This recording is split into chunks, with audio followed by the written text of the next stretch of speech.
So I'm here with Tam from No Jumper. How are you doing today? I'm good, thank you. How are you? I'm excellent. Thank you for having me. Of course, it's February, Black History Month. Mm-hmm. I wanted to know, are there any historical figures that stand out to you that have been like an inspiration for you personally? I guess a lot, obviously. Growing up, I'm more so of a Malcolm X type of person.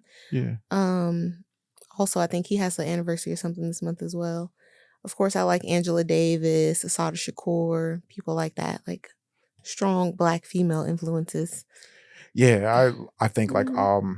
I just read the Mopreme Shakur biography. Oh, crazy. And Okay. yeah, it was a really great book, and it was talking about like Mutulu Shakur, and I really feel like, you know, he's like a figure who doesn't really get enough like respect. Like, Is you that like know, Tupac's dad? yeah, Okay. Yeah. is stepfather, I guess, but like, you know, Is like he a part of the Panther 21? no, he was so he was part of like New Africa. He was Okay. but he was affiliated with the Black Panthers, but he wasn't actually a member of the Black Panthers. Mm-hmm. But like he believed in expropriation. So like one of the things that he was doing, he would like rob banks. And like he ended up like, you know, being on like the FBI's like most wanted, you know, but like the reason he did it, like, you know, was really, you know, I kind of agree with like his politics. It was, you know, so A Robin Hood type of yeah, because he would like give money to villages in Africa, and then like, you know, a lot of the things he was doing was like really good for the community. Then he had an acupuncture, like kind of like it was pretty incredible, like the work he was doing, and just the Shakurs. I was like, it really revolutionaries and amazing people. But yeah, I love Malcolm X too. Okay. Any other Black History things you're doing? Are you going to any kind of celebration, any Black History plays, things, activities around LA? Lamar Park type activity? I hope to, yeah. Like, you know, the month's young. Like, if you know True. about something, let me know. Like, I'll definitely Yeah. check out some. Like, yeah, you know. So it depends. So see how it goes. But you just came from Sundance. How was that experience? It was crazy. It was so cold. I'm so happy to be back in California where it's 84 degrees. How cold was it? The coldest day I was there was 13. Oh, wow. But for the most part, it was like in the 20s. I think the warmest day I was there was like 36. So, and that's when I knew I had been there too long, because 36, I was so happy when I was outside. Like, oh, I feel great. I don't have to wear gloves. Like, I was like, I need to go back home. I saw like some of the content was absolutely amazing. Like, Thank you. interviewing like Edward James Olmos and, you know, a bunch of like, you know, reputable people in film, Ethan Hawke. Like, what was that experience like? What was your favorite moment? I guess, of course, I loved the American Pachuco carpet. I loved being a part of that. Edward James Olmos. Of course, it's called The American Pachuco, The Legend of Luis Valdez. And Luis Valdez is the director of La Bamba. It's still the highest grossing Latino film, I guess, of all time, which is pretty cool. And it shows his history and different things. So it sucks because I saw the film after I did the carpet, so I would have had way more questions, but it was very nice. Everybody was super nice to me. They gave me time. They spoke to me. It was cool. Luis Valdez, the director, Mr. Alvarado, I think David Alvarado, Lou Diamond Phillips, and then, of course, Edward James Olmos. It was pretty cool. And then they're all a part of the film as well. And Luis Valdez's wife, which was super nice. Like, they've been married for a bunch of years. So that's cool. Well, yeah, that's incredible. Was there any like particular moment that stood out that was in the film, I thought it was so cool. He had a bunch of color footage of the Cesar Chavez movement and the farm workers in California. If you're from California, I feel like you should, if you don't know about that, you should try to get informed. It's a very important part of our history in California.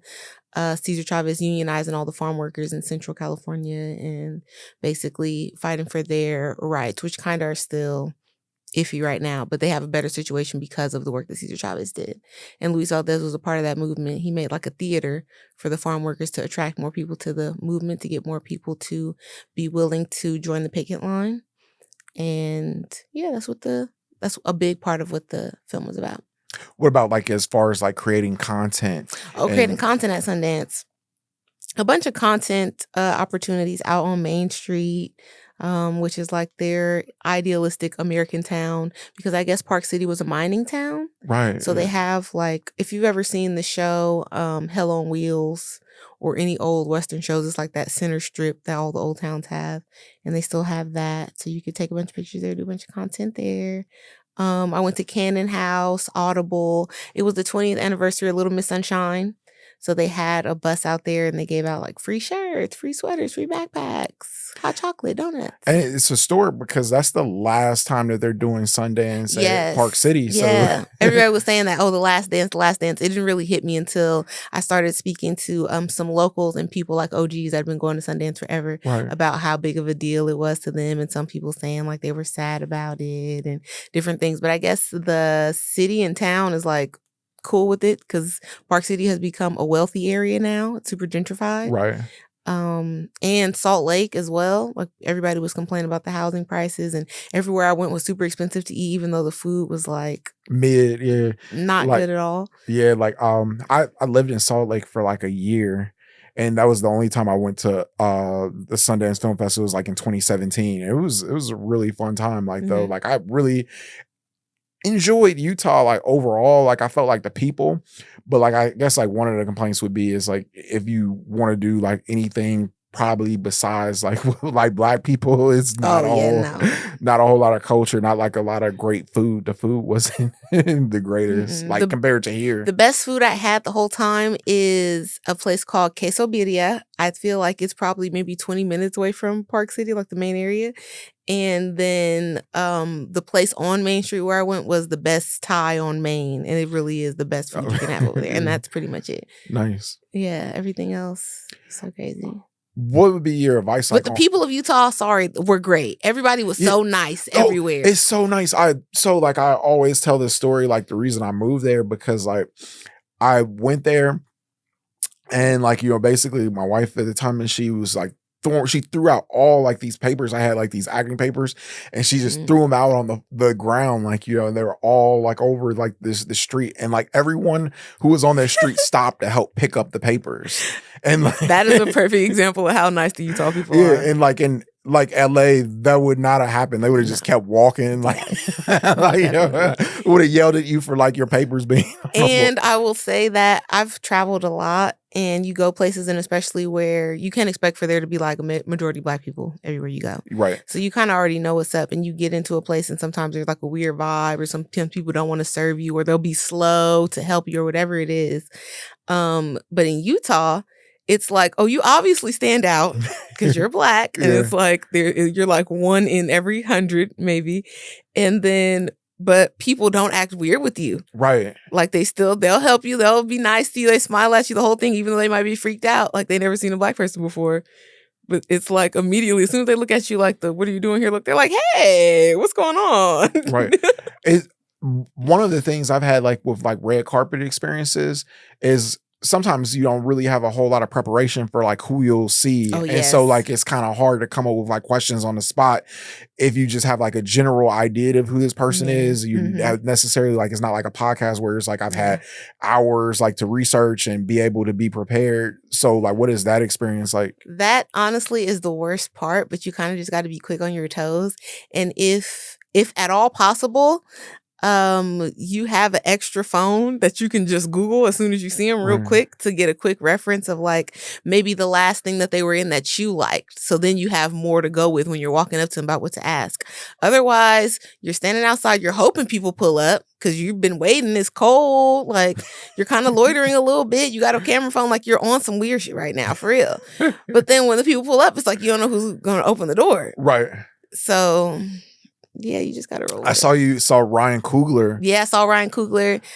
He was nice, but his publicity team kind of boxed him out. Yeah, he looked like though he still wanted to talk to you. That's what everybody was saying in the comments. Like, oh, he was looking like, did he know you? Because he did kind of step back and he was like, wait, who's that? But they were literally on the side of him like, Have you seen Sinners? Yes, I loved Sinners. It was a great movie. I actually went to see it with my dad, which is cool because my dad took me to my first ever film festival. My dad's like a cinephile. Nice. And we went to see Sinners together. So funny. He's like, we're talking during it and stuff. It was great. I'm so happy that a lot of them are nominated. Delroy Lindo. Oh, yeah, I feel like he definitely deserves Michael Best B. Supporting Jordan. Actor. Yeah, he did an amazing job. Like, is One Me nominated? Who? Oh, yes, for best supporting actress. Yes, she was incredible. Yeah, I loved her in Lovecraft Country. Yeah, so yeah, she's the amazing actress. I wouldn't be surprised. She was so like I believe like she should win Best Supporting Actress. I believe like that Del Rolando should win Best Supporting Actor. I Yes. don't have Sinners to win for Best Best Picture. Picture. Who are they against, if you know? Hamnet, Train Dreams, One Battle After Another. Okay. But then like I forget F1. I think like F1. Okay. Yeah. I want to see Hamnet. I have not saw Hamnet yet. It's an amazing movie. Like I really enjoyed it. It's a period film too, right? Yeah, that's my preferred drama. But I picked Train Dreams to win, which with Joel Edgerton. That's like, on Netflix, right? I'm not sure, but like I saw it like a movie theater by UCLA.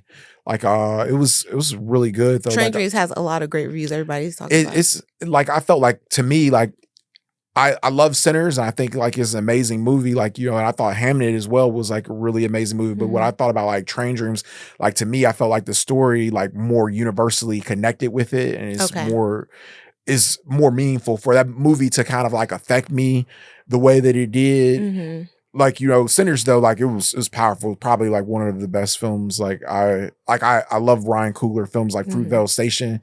That was probably like one of only 3 films that have ever made me cry. Okay. Yeah. And I just love like his work in general, and like, but I think he should win Best Director and Best Screenplay. Okay, yeah. I would agree with Best Director, Best Screenplay.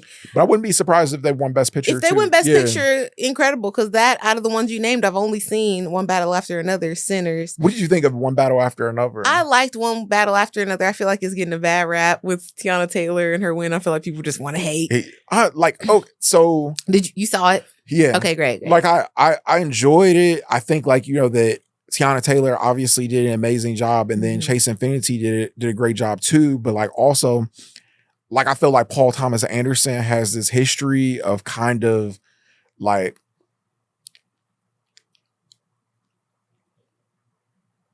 I don't like the way like that he depicted the characters. I understand that it's supposed to be partial, but like when it's like people have dedicated their lives to activism, and then kind of like making like somewhat of a mockery out of it, some of it to me. But I enjoyed it like overall as a film. But like I see like the criticisms. What like, parts of it do you feel like were made a mockery? Because I didn't frame it that way. So I would say the sexual scene, like where like she's pretty much like in and then like leaving her child, like those would be my 2 complaints of like that particular character. And I've argued with people on Twitter about this because they're like, like she's human, she's just representing it. I didn't like that. You feel like that portrayal for Black women specifically is what you don't like? Or is like of a Black activist. I feel like, and stuff that doesn't jive with like, as far as the women that I know who are Black activists, that doesn't make sense. But for example, and I'm not on that side at all, but just for example, I mentioned Asada Shakur earlier, and she was in a situation where she was pregnant in jail. She did have to run. She got the opportunity to run, and she had to leave her child, and she went to Cuba. Now, they allege that later on she sent for her child, and they live happily in Cuba and until up to this day. But that could happen in the situation. No. That's what I'm saying. Maybe if the person was not Black, would you feel different about it? Like if it was a white activist and she left that baby? Like I okay, like I'm saying, like I understand, but then like with all the added like sex stuff too. Sex. Okay. Like, it was that was like just. Is Paul Thomas Anderson, does he have a history of that? Like I didn't know if he did Monsters Ball or if like in some of his films, like I think like there's been like similar criticism, but he, in fairness, he is married to a Black woman. Okay. Like so he may be a little bit too comfortable with certain taking liberties. I don't know. Like I mean, I think there's just like a little bit of criticism like about like some of like the voices in his films in the past, but I enjoyed it like overall as a movie. Like I thought like Chase Infinity was very charismatic. I thought like it was I thought Leonardo DiCaprio did an amazing job. Yeah, he was incredible. Yeah, and something different for him too. Yeah, but like but besides that, it's just like I didn't like it. It almost seemed like a stereotype, and I think like that was part of the point of the movie because like the characters were supposed to be like farces. So yeah. And then it was like I thought like kind of like also like the messaging at the end. It was like about like activism. It was kind of making it seem like I don't know. Like I felt it was kind of like. I think like activism is like very important. It's very serious. Like even like today where like we have all these things going on in the country, and so like it's just not something I find like humorous. I agree with it not being humorous. I also agree with the idea that in the film, it didn't really portray any type of activism. Like it just showed them, if anything, it showed the private life of activists or them chilling. Right. Yeah. It didn't really show, like, I don't know what the point of the French 75 is. I don't know what they're trying to do. I don't know, over the grand scheme, like y'all robbed a bank. Okay, I seen y'all at a car meeting, chilling and splitting up. No, it didn't tell you like exactly like what their purpose or their goals or their mission was. And then throughout the film, I'm getting bits and pieces of it. Like, okay, y'all was at a bonfire, and then there's this nunnery or something. Yeah, and maybe like I just looked too deeply into like the movie. But that is like a plot hole as far as what is the activism. Yeah, it was like, but like there were parts of it I liked. I enjoyed watching it overall, but like I didn't think like that was like that great of a movie to me. Like, whereas like I felt like Sinners, the reason I like it, like that really resonates with me. It makes me feel seen as a Black person in America.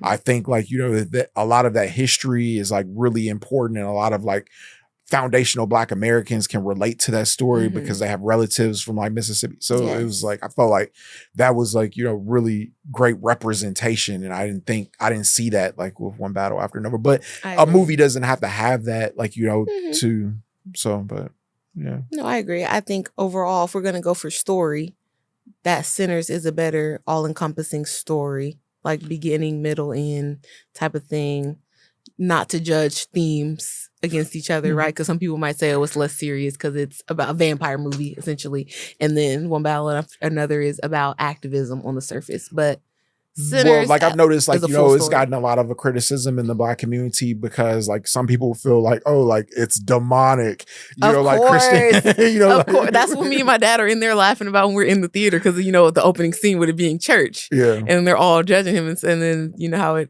goes. It's like, oh yeah, because you have some pretty, like, you know, I'll talk to some people and like, you know, they're very Christian and like, you know, it's like, oh, I didn't like that movie. I don't know. It's like, so tiresome. Like, y'all watch Jesus get beat and put on a cross, a fake Jesus. So somebody playing. Yeah. And y'all love Passion of the Christ. Oh, like, you know, I don't like, you know, like the depiction of Jesus, of white Jesus and in media. And that's a problem, like, I think with this country, like white supremacy. Do you feel like they kind of like connect? You see it like, you know, as far as like the connection of like white supremacy and Jesus, like you see it like with the right, where like, you know, like they like Jesus is theirs. Well, but they also use religion to kind of like justify like ICE, which like, you know, doesn't slavery. And all these like horrible atrocities. I always make this comparison, but I think everybody, especially Americans, should watch the movie The Book of Eli, so you understand how people can wield words and make you sway you either way to whatever it is their agenda. So that's why I'm not a big fan of organized religion, because I feel like it does a lot throughout history. It has been used a lot of different ways depending on who's in power. And right now, the people that have been in power for the last couple hundred years look a certain way, so they make sure to make God look like them. It kind of like bothers me, like like sometimes, like, but I love, like, you know, the fact, like, you know, that you're on No Jumper, like, you know, the work. My funniest work pivot ever. Like, you know, what has been the experience like being on No Jumper? Being on No Jumper has been super cool the whole time. Since I got there, everybody's been super nice to me for the most part. Everything's been cool. I've gotten more popular on Reddit, on social media. That's been interesting. I love, like, I just like was reading the comments before. There's a lot of like Tam love. There's a lot of Tam hate. It's like, oh yeah, I enjoy it all. It's all funny to me. Yeah, that's great. Reaction videos. There's all. Oh Jesus! And I didn't even know about that because, hate to say, I didn't necessarily watch No Jumper before I was on the show. I seen the Crip Mac clips and stuff like that. So I didn't know that there's all of these like spin-off No Jumper universe type things. Yeah, like it's a whole ecosystem built about. People are gonna react to you, and they're gonna make AI versions of you and pictures and stuff. It was crazy. But I did do well in the like March Madness No Jumper host competition. I lost against Adam, which I feel like is pretty good. I made it far. I beat a lot of people. I beat 4Extra. Shout out to 4Extra. So yeah. That's dope. Like, was there like something like interesting, like, you know, when you like learned about like media just in general being on a platform like No Jumper? Um, I kind of was trying to do my own podcast. Like I've been had a YouTube channel and stuff like Yeah, that. We're yeah. almost at 100,000 subscribers. Subscribe to my channel, Time to Time TV. Yeah. I love Um, your content there. Yeah. Thank you. Yeah, so I've been trying to do that, and I try to have my own podcast and stuff, but like paying for production and all of this, it got to be Yeah. a lot for me. And I'm like, I make more money off just like reacting in my bed, like doing a voiceover, than paying to have and trying to get guests and all of this. I'm sure you experienced that. Like people don't show up, people get late, this, that, it's too much. So getting to be on a big platform like No Jumper and just getting to pull up and sit down on the couch like I did today is amazing. I love it. Yeah, like the behind the scenes of media is not at all what you guys see. There's so much work that has to be done. right. And people think that like they want to be a content creator is so easy. Like there's so much going on all of the time.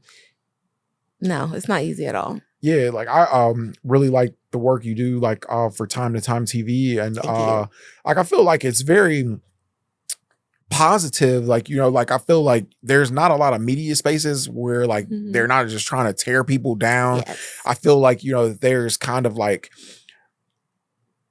people are messy, or like people are like attacking other people, and like when you go to your page, it's like heartfelt stories. I was like looking at like Kevin Hart's daughter going to prom. I was like, oh, that's sweet. You know, like I try to, and maybe it's because I'm a nerd and I think deeply into things like you said about yourself earlier. I understand how the internet works, and I know that it's all about engagement, just like media back in the day. So a good example is everybody loved Britney Spears, Lindsay Lohan, and Paris Hilton until they started posting pictures of them like in the grocery store, magazines, falling out of their car and being drunk and this and that. And then everybody, they're talking about it so much that they start putting it on the news. We didn't used to get celebrity news on the 7 o'clock. That was like entertainment and different. The girls took over. It was so much. And it's like, oh, people love negativity. They'll gravitate toward that. So it's easier. But like I said, I have a good understanding of the internet, and it's all about engagement. So if I only want to engage with things that I enjoy, if I don't like it, I'm not going to acknowledge it because that's giving it more engagement. Then they're going to give more money to people like that to make more shit like that I don't like. yeah. So like if people complain about the Kardashians, if you don't like them, don't post about them on your page. Don't follow them. Don't interact with their posts. When you see it, press ignore, press not interested, whatever it is. But when you're in people's comments that you hate, you're helping to push that machine forward. And like, I just don't want to be known. I live in LA. I don't want to be out the places I'm out and see one of the people I was talking about and then have a problem because I was talking crazy about them on the internet for a couple $100. Like, it doesn't make any sense to do that. Yeah. If I don't like you, I'm going to ignore you. You're never going to be on my page. Sometimes the ugly outfit might slip through because I'm trying to review a red carpet or something. And I might like you as a person. Like, okay, you're on the red carpet. I see you. Oh, yeah, that's Media Glover. That's the homie. Oh, okay. Well, what is he wearing? Wow, okay. I like the suit. He looks great. But what has happened with the shoes? I'm sorry, friend. I got to give you like a 7. I don't know what happened. Your date looks amazing. She looks incredible. That's all good. Yeah. Like, I think like with like media, I feel like anytime like you do anything in entertainment, like you have to like, you know, have like thick skin. What has been like the hardest part, like, you know, about like, you know, like some of the negative comments you get? 'Cause I think the common thing only, like, I don't want to make it seem like I'm the toughest person in the world, but have real world issues. I have real life. Yeah. I'm grown already. I'm 32. I've been on the internet since the MySpace times, since Black Planet. Yeah. You guys saying stuff to me is like, okay, y'all saying whatever. Like, because people talk about Beyonce. People talk about Halle Berry. People talk about people that seemingly look perfect. So you're never going to be able to beat people in their basement or people at the public library on Wi-Fi just saying stuff to you. It doesn't make sense to let it bother you. Kind of gives them more power than they even want. Because a lot of people that have said mean stuff to me on the internet or on No Jumper comments, as soon as I say something to them, they're like fanned out. Yeah, sometimes people do that just to get just to get attention. Yeah. So it's like, why even like, engage with it? So if it's funny though, I'll post it on my Instagram. Yeah, like sometimes like I love a good joke. Like when people roast me and like, it was actually funny. Oh, Yeah, it's like that's funny. hilarious. They said Like, I wore the fur coat to No Jumper because they were complaining that I was wearing all my nice outfits to Dijon and coming dressed ugly to No Jumper, like wearing a t-shirt. First of all, No Jumper is like a kickback. What y'all want me to wear? So I dressed up, and you look stupid. Just to prove a point, like you look stupid when you come dressed up here. I had on a fur coat, a dress, a necklace. Like you look, and there are people in the comments. Oh, she look good. People, what the fuck she got on? She look like a North Korean dictator. Oh damn, always giving mob wives, all this. Like they just want something to say. So That's hilarious. Like, but like I love that, like, like I see you like, doing like your media rounds. And was there like a moment where you were like, oh, like this is working? Like, oh, when I got the pass for Sundance, thanks to your recommendation, by the way, because I was talking about it on Twitter and then you sent me the link. I applied, and then whatever weeks later I find out. So actually getting there and getting the media pass and stuff, it has my picture on it, has my company name, was super cool. Being on certain press lines and having like my little placard and then Getty Images and other people. It's like, oh, okay, this can be something if I continue to push it in this way. And it also made me understand some of the parts of it that I don't enjoy. It doesn't have to be me, because I'm on the press line with a bunch of people and it's like, okay,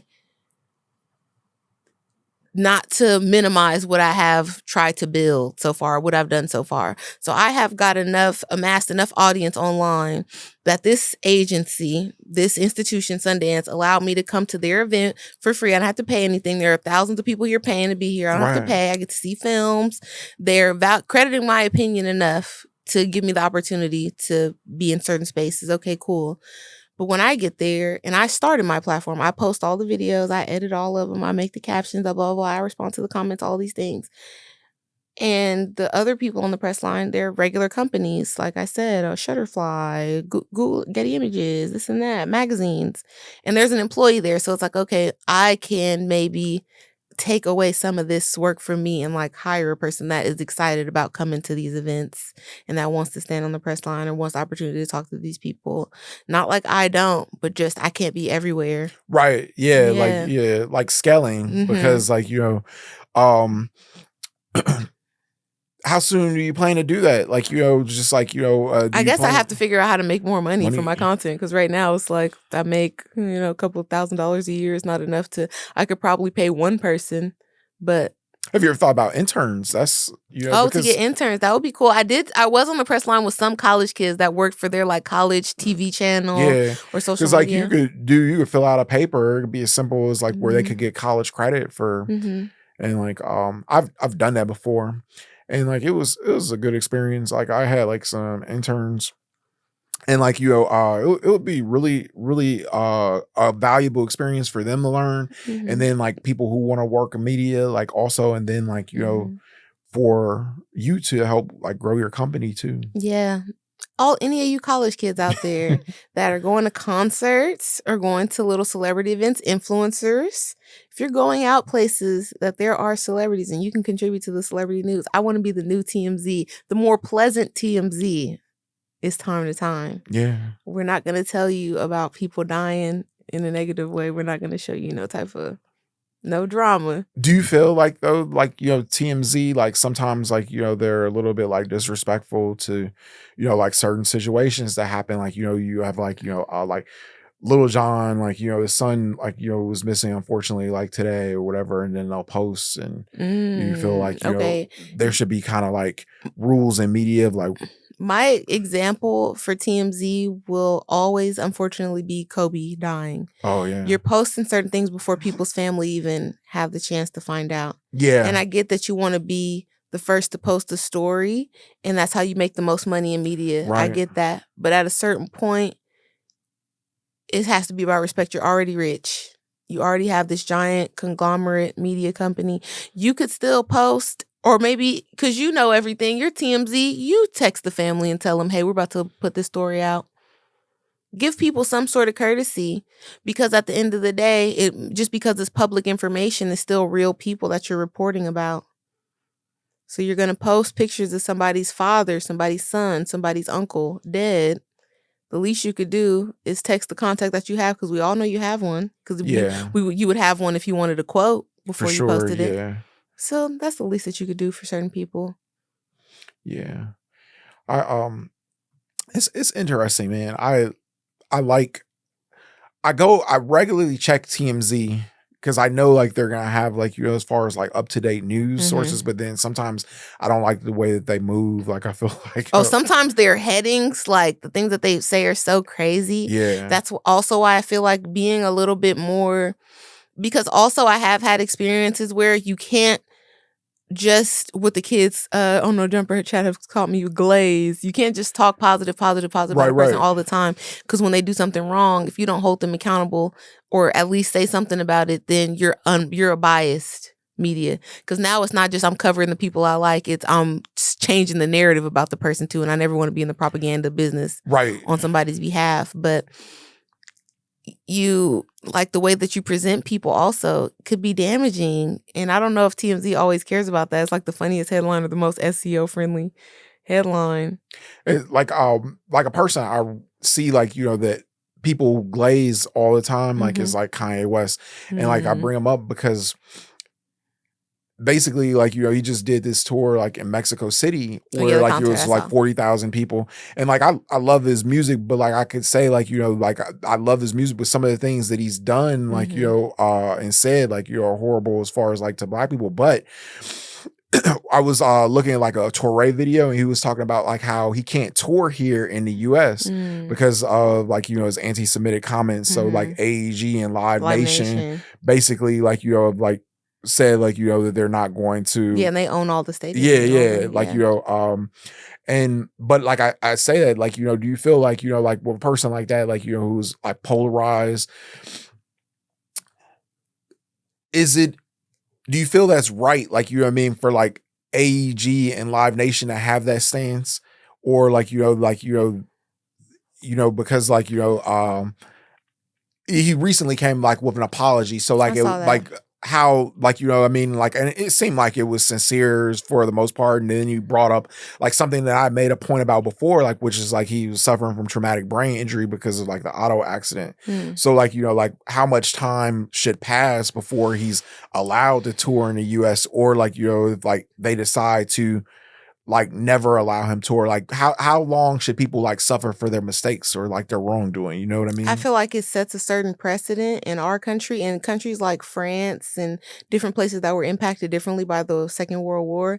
They have laws against anti-Semitism, like in speech and different things. Yeah. And like a fashion designer, I think is Galliano, he lost his post at Dior for making anti-Semitic remarks in a cafe, and they had him on camera basically, and it went the early 2000s version of viral, and he lost his post. He's only recently been allowed to come back. Um, but for a person like Kanye West, this is supposed to be America. We're supposed to be able to have freedom of speech and say the things that we want to say. Now, saying things does have consequences, but should it have consequences to the level that he could be debanked? Because he was debanked. Yeah, that And then a company that already are seen as monopolies, right. AEG and Live Nation together, they own everything for the most part. Any venue that Kanye West would want to perform at, that's big enough to accommodate his fan base. So at what point is all of this illegal, or at what point is this, oh, he can't say what he want to say? But your AEG, I just saw NBA YoungBoy on tour at their stadiums, at Live Nation stadiums, saying he was gonna kill a bunch of niggas and do this and do that and do drugs. And so it's okay when it's about there's only certain groups that we can't disparage, Right. Like and it all the head trauma and this, and that's just excuses to try to make it more palatable for people to take him back. But if he just stood on what he said, and I I said could this, believe like though that he actually does like suffer from like but traumatic brain that injury. aside, Yeah.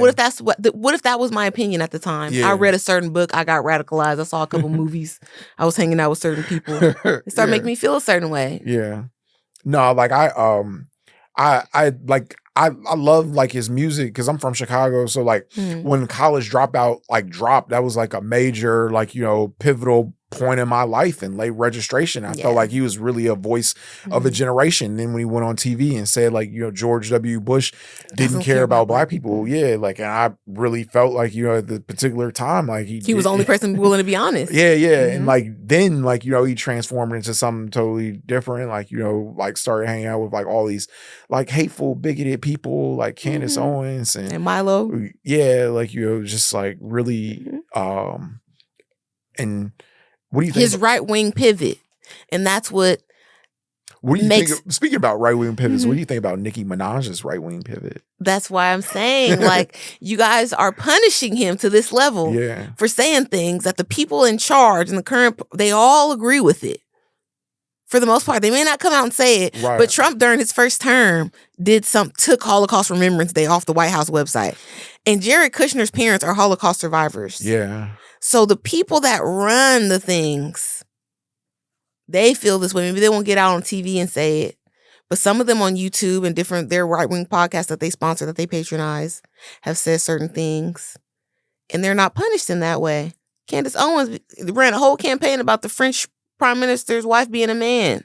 Oh, for sure. Like, yeah, and like she's being sued over that too. Yeah, like, and still talking crazy. Yeah. Tucker Carlson has said he interviewed Putin. Yeah. There's a certain time in America where he would be in jail for that. Right. And it's not that long ago. In the 80s, probably would have locked Tucker Carlson up. But y'all are punishing a person like Kanye West, a rapper too.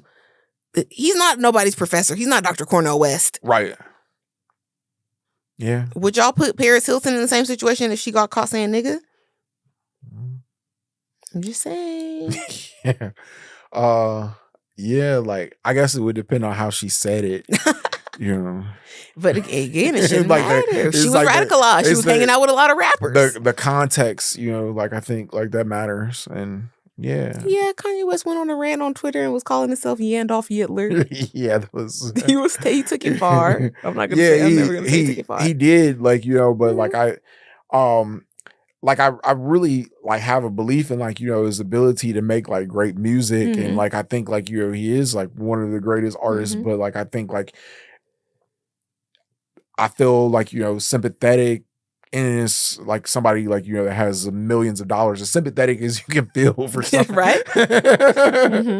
You know, but like I understand, like, you know, that probably like, you know, it's not easy, like in his position and, you know, being under that level of scrutiny and then some of the trauma that has happened to him in his life. And, you know, like a lot of things probably come with him being at that position. So like, but I don't ever want to give people an excuse for making political, racial remarks. Right. I don't care what's going on with you. You got out in public. You were on Twitter. Nobody took your phone. You were on the internet. You were wearing a black KKK outfit and you said certain things. We have to be responsible for the things that we say. Yeah. But it's about the corporations being able to team up against you and penalize you for it seems against the rules of America. But it's only the things that he's not really facing repercussions too for, because he said slavery was a choice. And that was really and helpful. like we as consumers can get to decide, oh, we're not going to buy Kanye West stuff because he's crazy. Like, look at the shit he's saying. But I don't think like, you know, that's just the general consensus. It seems like there's a lot of like Kanye West fans that defend that type of behavior. There's a lot of Kanye apologists. Yeah, for sure. And like like, you know, I know a lot of people who are like, but like, you know, I understand also like, you know, he has made like really great music and like some people don't look at it like where I was like, so like, you know, I think it was Sydney Sweeney. Okay. They were basically saying like, you know, like, she was like, I'm not a political person. And I was like saying like, you know, I feel like that's a cop out because she already did the Nazi propaganda commercial. Well, but like, you know, like people like everything is political. Like your place as a celebrity is political. Right. Like, so it's like, you know, it's like kind of like that's like from the utmost of privilege. Like you're saying like, oh, and especially like with everything that's kind of like going on in the country, like with ICE and like. But I do think that we as a culture value celebrities' opinions on certain things too much. Sydney Sweeney and Kanye West, that's why I'm saying like his opinion about whether or not Hitler is a cool dude should not matter to any people that aren't streaming music or buying tennis shoes or purchasing streetwear. It shouldn't matter because Kanye West isn't in charge of anything outside of that. Yeah. So it's like all the tennis shoe buying, music streaming, concert ticket purchasing people, if they all decide we're not with it no more, he's taking it too far, then that should be the extent of his punishment. You putting celebrities on the news on CNN and asking them their opinion about world issues is so crazy. They know about rapping. They know about going on tour. Sydney Sweeney know about being on Euphoria. Do you feel like though, like we live in an age though where like everything is just like kind of like for attention And like, do you have like a personal boundary of like what you'll do for views? Of course. I do feel like everything is for attention among a certain group of people, because I do believe that the tide is changing and that in the near future, it's not going to be overexposure is going to be seen as a bad thing. And even that, like, it's going to be like a new form of classism. Yeah. Like, oh, you're already exposed on the internet. People know everything about you. They know what the inside of your house looks like. They know what your bedroom looks like, all of this. So you're not really a person of any substance, because we can all just send a gift, send money, and you'll do whatever on the screen. You're like a robot. Sure. So it doesn't matter.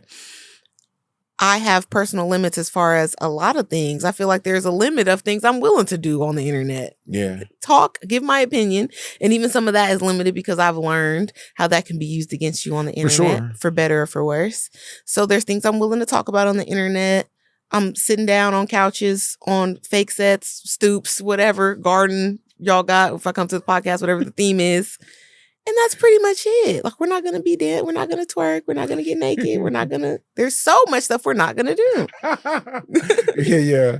Like, some people though don't have those limits. I don't think even like some people even think about that necessarily, like how much like a video like can carry or like, you know, be used against you. Cause sometimes I've created a lot of content and then like, you know, people will bring up a video and like, you know, I won't necessarily feel the same way, or like those were my views then, or like, you know, my views have changed, or like somebody's talking about a video. Like, and that can happen all the time with music, because on YouTube, that's what I used to do a lot, was review music. If you put out a project 3-4 albums ago and it sucked, and I listened to it even as a fan, I was like, okay, it was kind of mid or it was whack, whatever. And now 3 albums later, you were good again. Don't penalize me like, oh, she's a hater, she's a liar, she's not for real. No, that was whack. I said what I said. This one is good. It's just like, have people like ever been like, you know, like over the top about like a music take that you have? Like, you know, what's like one take that you have like that you stand on that maybe like isn't like a conventional take? Oh, recently on No Jumper, a bunch of, and I feel like it was old people, that's why I don't care, tried to bully me because I said Kodak Black is better than Lil Boosie. And it was like a panel discussion, and there were people that agreed. And it's like, okay, if you were in the club in 2000 and you was listening to Set It Off, my bad. But when I was out, they was already considered oldies. That's funny. Like, I could see that argument. Like, I love Kodak Black. I love Lil Boosie too, though. Like, so like for me, like I like Lil Boosie in like the era, like when he was like really popular. I remember like at the time, and I lived in Mississippi. Oh, so okay. yeah, like he was like God in Mississippi. That was his era. Like, yeah, and it was just like it was like he was huge, and it was like really like something amazing to see.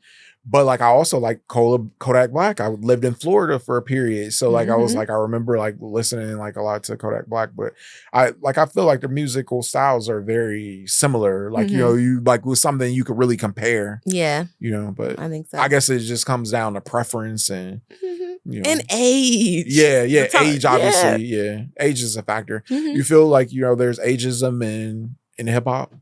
Of course, there's ageism in hip hop because hip hop is like a young man's thing. And to the point where if the tenets of hip hop are the things that are cool in hip hop, having a lot of money, having a lot of girls, showing off, flexing, like being the man, that's only even cool for a certain amount of time in your life. You see the older rappers that are still trying to be the man, and it looks crazy. Yeah, like, no, I get that. Like, I think like a person popped into my mind, but like I think like you know that sometimes as far as like with like hip hop, like you know that we don't really encourage growth as much. Like you know, what do you feel like you know you would like to see like as far as like change like within the culture like that? I think this change would affect our whole culture. This may be controversial. Is that overall in general, Black people, specifically men, because the men are supposed to be in charge. Black men need to decide amongst yourselves and then put it out to the masses, the rest of the group, because you're supposed to be in charge, that there is a respectability and there is more to being the ultimate man than having a lot of money and having a lot of girls and showing off. We have to decide that as a culture.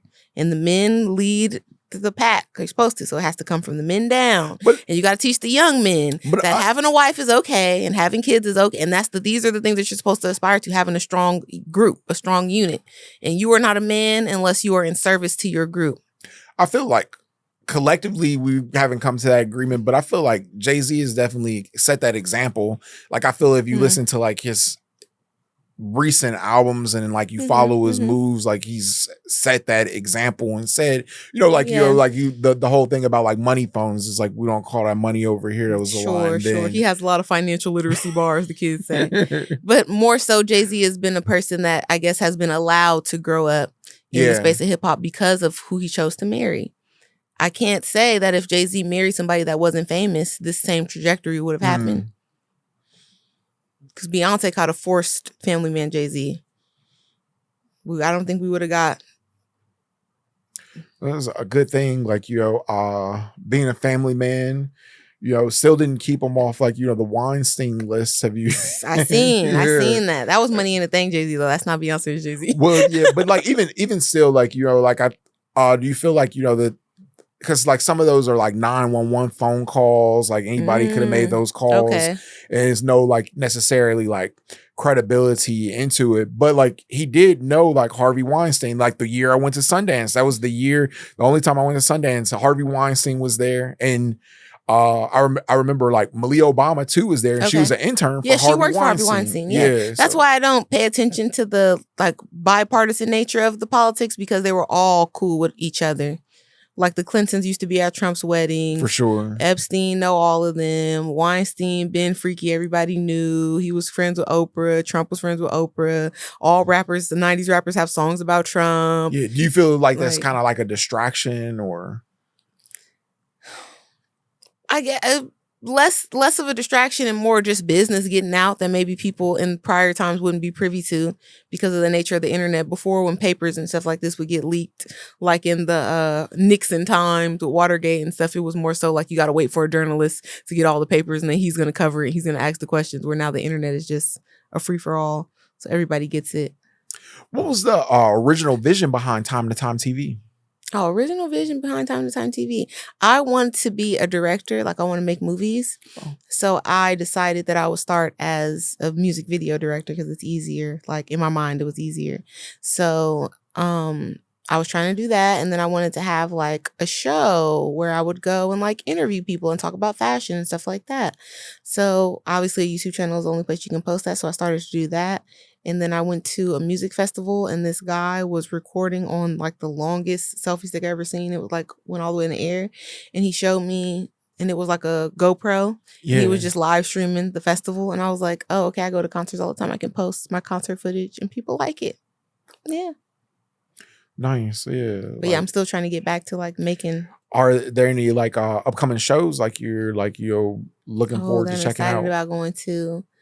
I don't want to out it, but I feel like it's already too late. The Blue Note in LA is my favorite new thing. Okay. Here, it's my favorite venue. I feel like it's taken over the place that the House of Blues left. Yeah. I was so upset like when the House of Blues on Sunset. Yeah, I was sad. Yeah. So now, I saw my favorite show. I saw Nas on New Year's Eve. Okay. And he brought out the Game. It was such a great show. That's great. One of mine is I saw J. Cole during All-Star Weekend here. He brought out Drake. Okay. It was J. Cole and Wale were on tour. It was super cool. But yeah, the Blue Note has like replaced that, and the Blue Note has a bunch of cool people showing up. They have Buddy, Sasha Keeble. I think they recently had Jill Scott. The Blue Note just always has people that you can go see, and it's a small room. Yeah, I saw that. Like, I think it was like yeah, they have like some really good shows. Like I've seen like people. Yeah, and like you can eat dinner. It's like it's a vibe. It makes me think of if you've ever seen the old videos of like Marvin Gaye or Teddy Pendergrass performing in like those clubs where everybody's eating.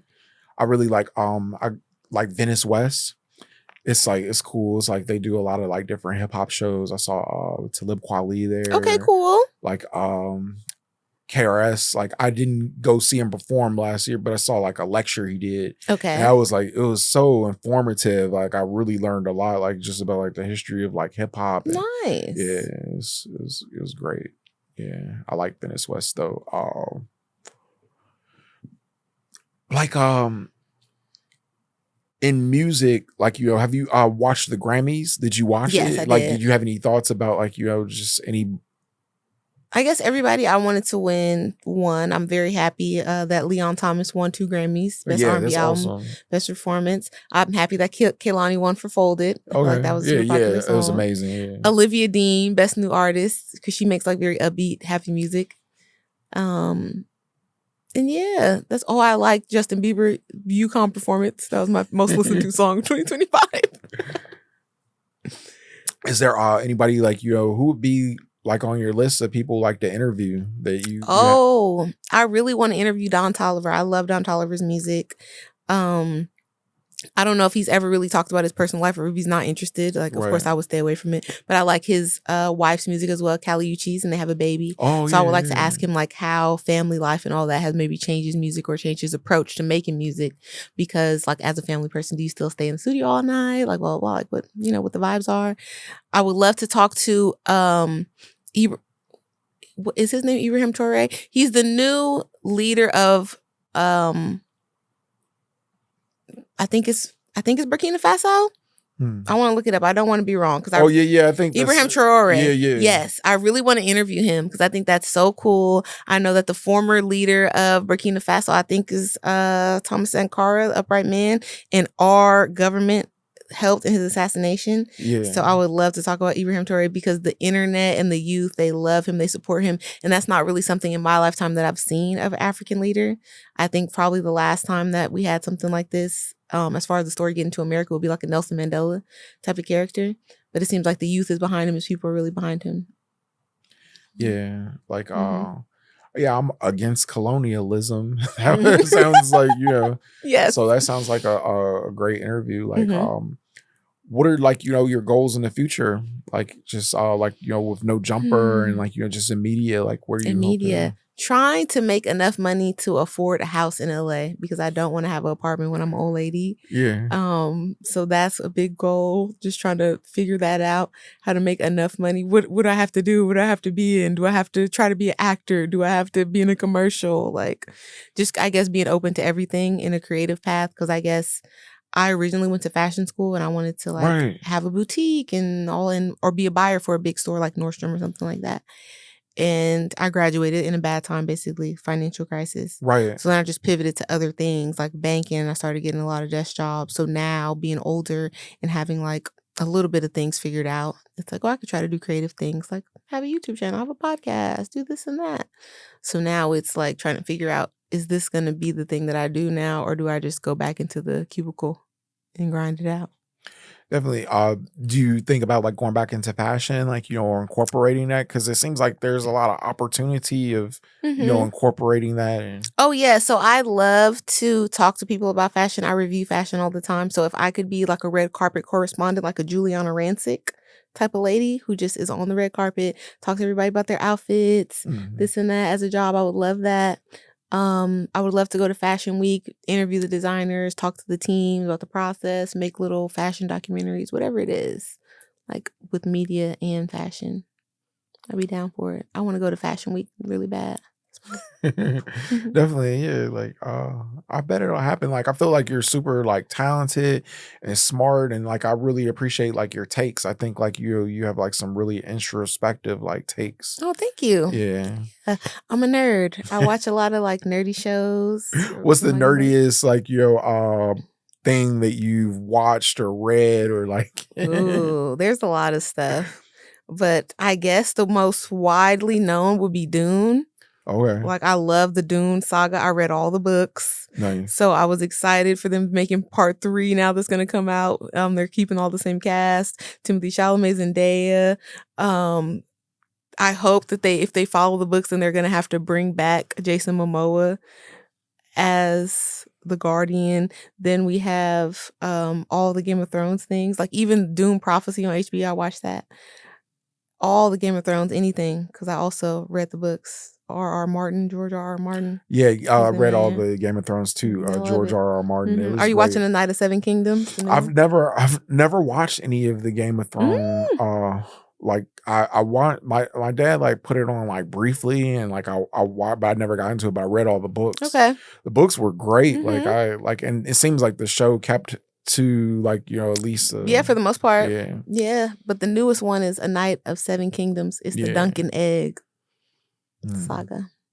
Yeah, I was like, Mhm. but those good reading. Do you feel like that reading comprehension? Like I've noticed, like online, and I've been seeing like a lot of comments about like it seems like the reading level is like really low in the United States. Oh And yeah, people are it illiterate. seem- I saw a funny tweet that said they were like, "Oh, people complain that men aren't romantic anymore, so because they can't read, like they can't write you a love note or anything." yeah, I think it's just in America too much they demonize being smart. Like they made it, if you're a nerd, you're a loser. If you're smart, if you're doing your homework, you're lame. If you care about books, you're a nerd. Like nobody likes you. You're not gonna get girls. So now we have a generation of dumb cool people. Hmm. And it's like, okay, you could be cool as hell, but you don't know any words. You don't have any kind of vocabulary. You cannot describe a setting. You can't paint a picture for us. You can't tell us what happened when the news reporter stopped people on the street. They'd be so confused now. Like, I don't know. Like, Yeah, like it's interesting for sure. Like I think like like sometimes like I realize like I just gotta get off of the internet because mhm. you never know like necessarily like you could do something with like the best of intentions and then people will be like, oh, like how could you? Yes. It's so overdramatic. Yeah. Mhm. It's like, oh, it's like you're a communist. Oh, yes. But you have to understand, like on the internet, there are a segment of people that are just contrarian for the sake of, and they're just Right. doing that for, like we already said earlier, Like attention. trolling. Yeah, so they want people to go back and forth with them. Like, and some people, we see them in real life, but we just know how to stay away from them because they usually look a certain way, are just unhappy. Right. Yeah. So they're not gonna be on the internet like under somebody's post, like, "Oh my God, girl, like you look so beautiful," or "Oh yeah, Right. congratulations." Yeah, it's not no, that's not their personality. It's not the place you go for like positivity or But some people are that way, so they just are going to be like that. They're going to follow all the Yeah. stuff they like, and they're going to leave hearts, and they're going to, Right. leave a bunch of emojis. But then there's going to be the gremlins that are Yeah. mad. They're mad at everything in real life too. Yeah. And they want to come argue for like they haven't talked to a person in days. Now you're about to go back and forth with them. They're going to be so happy. Oh man. Have you ever gotten into a feud though on the internet? Like just like arguing with someone or Not necessarily, because I am, again, part of my nerdiness maybe in like, being a shut-in. It's like, as soon as you say something I don't like, I'm going to wish the worst on you. I'm going to wish death on you. And on the internet, because of community guidelines, they take that away. Right. So I can't really go back and forth with y'all because they're going to delete my first back from you. And then it's going to seem like I punked out and I didn't say nothing to you because I'm suspended for like 3 days. Oh yeah. Like I've learned like to kind of just let stuff like go. Like I let people have it Mhm. because like I have gotten into feuds with people on the internet and like I realize it's just like it just takes too much time. Like I got better things Yeah. to do than like I don't really care about like your Mhm. opinion that much. And yeah, it could be. And sometimes because of YouTube, I know how that works. Like, again, engaging in comments. I might say something back to you and I know you're going to comment again, but I'm Yeah. not going to.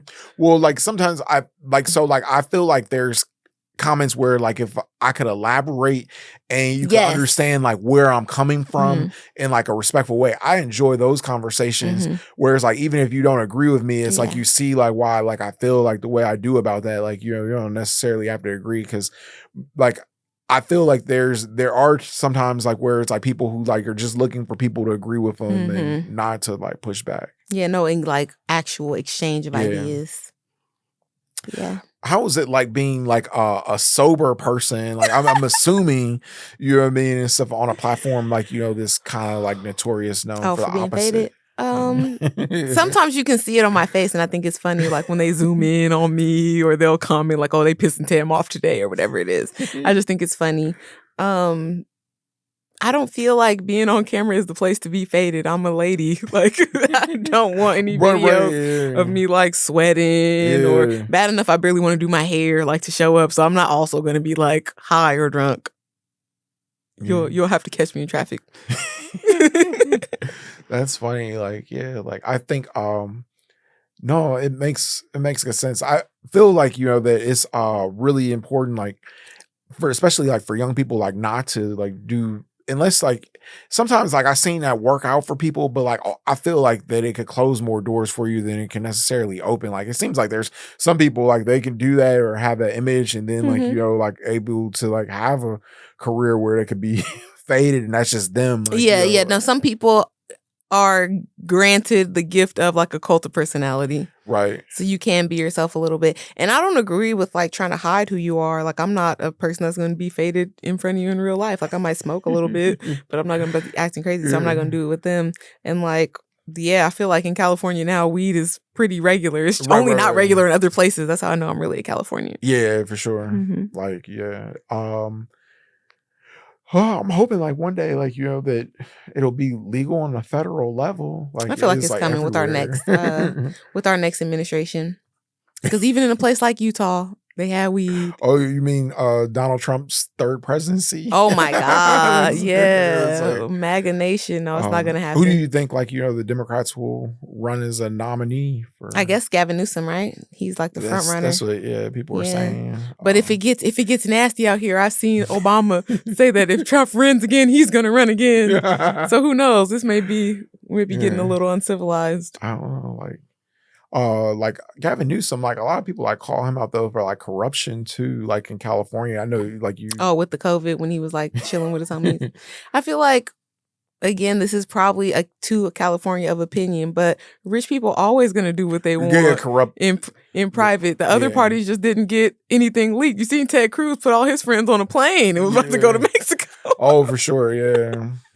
Like, yeah, you can't take that stuff personally as a working class individual. No, yeah, like I just see like like it seems like politics is like a really corrupt place just in general, and like it's very difficult to trust like politicians. The one thing that I will notice, like though, about the right though, is that they seem to particularly hate people of color, where it's like, and they're very loud about it. Where even though like I feel like some people on the left may have like they're not necessarily fans of black people or don't want them living next door to them, but like but they're not gonna start a whole campaign about it. Yeah, not going to like try to kidnap you like man outside of school and churches with the ICE situation. It's sad, but people are acting like what ICE is doing is not something that's always been done in America. It's just being done to a new group.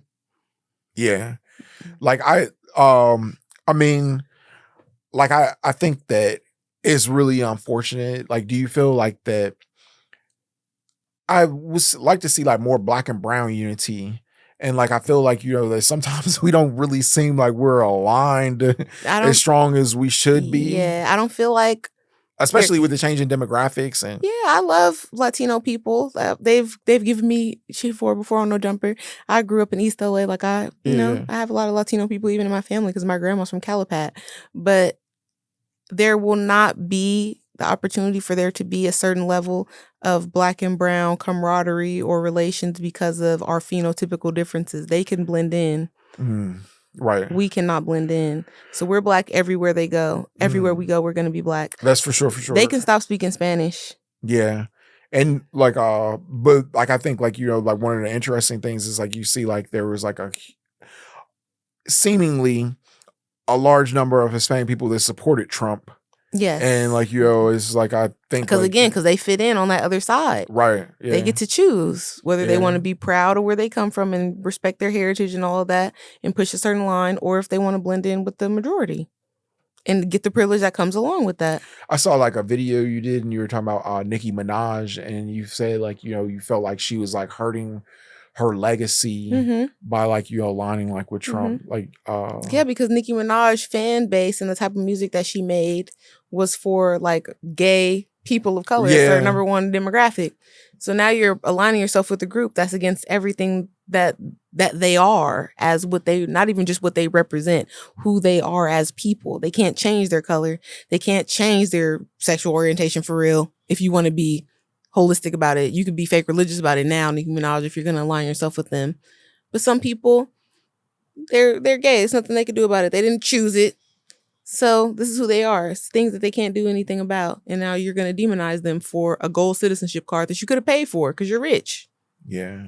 Or And you make like, yourself out to be rich. and apparently, according to the White House, like that's just like a card. It has no like significant value, doesn't make you a citizen. Or so I was like, what did she get out of it? I thought like if she got citizenship out Well, of she the said the deal, paperwork is being worked on right now, so yeah, maybe the gold card is just symbolic like, because yeah, Trump want to give you something. I don't know. I think like it made sense. Like if it was going to like allow her to get her citizenship, like if she was getting something in return, maybe like she felt like that was a decision she had to make. I mean, But she's not American. She's an immigrant. you're right, right. Yeah, so she came here as a child of one of her parents from Yeah. Trinidad. So she wants to be American really bad. And she was willing to do whatever for it. Yeah, like I don't know. I mean, I guess that's a tough situation. Like, is there anything like that you could be offered that would like switch you to supporting Donald Trump? Like, I see like Or that kind of ideology?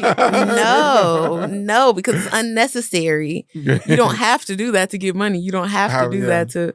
Well, some people like especially people of color. It seems like that's the grift.